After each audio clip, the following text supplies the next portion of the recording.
Now joining me to discuss further on the suspension of the Minister of the Humanitarian Affairs and Poverty Alleviation, Betta Edu, I am now being joined by RAFSANJANI, the Executive Director of Civil Society Legislative Advocacy Center.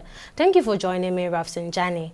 Now you condemned the suspension of Alima Shehu, calling it excessive. What is your thought on the suspension of the Minister, Betta Edu? I think it is important to put the record forward.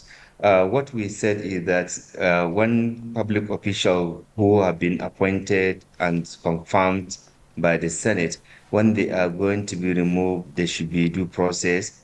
And the basis in which you can only sack somebody is on the basis of first incapacitation, establish fraud or corruption, dates. If somebody die, the person will no longer be there, or voluntary resignation. So what we are saying is that if there's any sack that will happen, it should be in accordance with our law.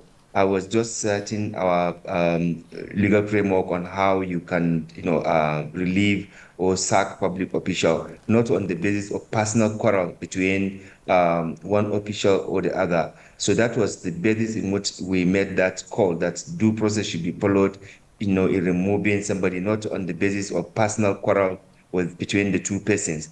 Now, with regard to the suspension by the Minister of Humanitarian Affairs, this is a clerical call.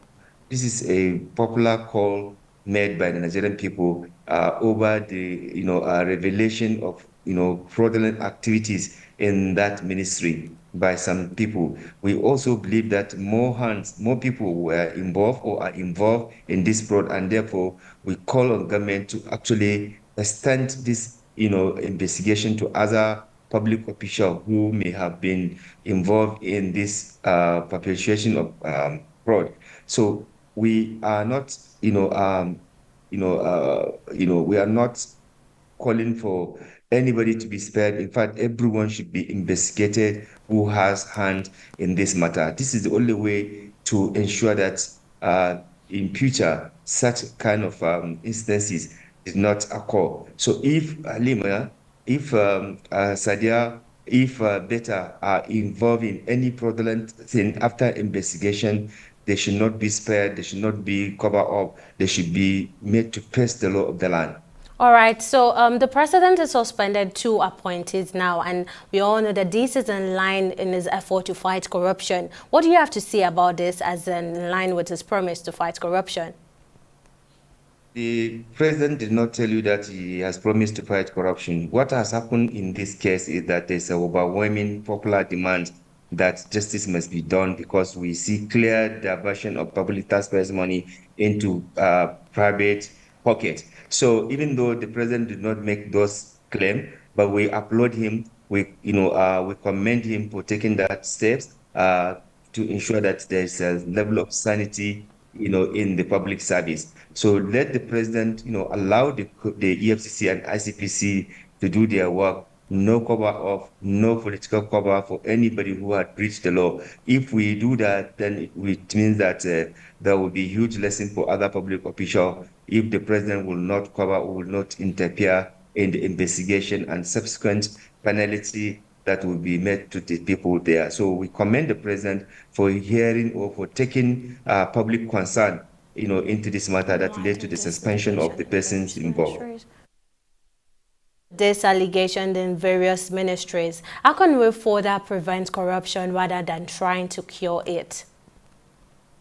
This is the new direction that EFCC and ICPC are actually doing. They are trying to see how they can even prevent the corruption from happening, so that we do not need to waste public taxpayers' money and time and resources and even risk the personnel.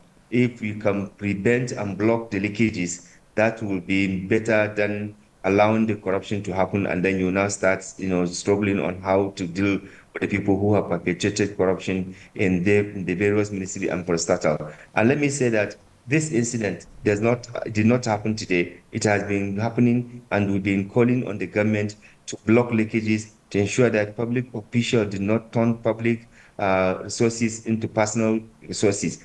We've been talking about this. Unfortunately, not much attention has been given. And that is why we are commending President Tinubu, please, for listening to the Nigerian people on this matter. Because in the past, this have been happening. Sadia, the former minister, has been invited by the National Assembly several times over the same, or similar allegation of, either diversion or misappropriation, alleged misappropriation or diversion of public taxpayers' money. But President Buhari never take any action, never do anything to prevent it, from further happening. So for Tinubu to listen to the Nigerian people, we must definitely commend him and hope that he would do more and allow due process to happen. Because once he did not interfere and did not use political interference in this matter, I think the rest of the public official will be scared to do things because they will not be covered up from the Anwar president. RAFSANJANI, the Executive Director of Civil Society Legislative Advocacy Center,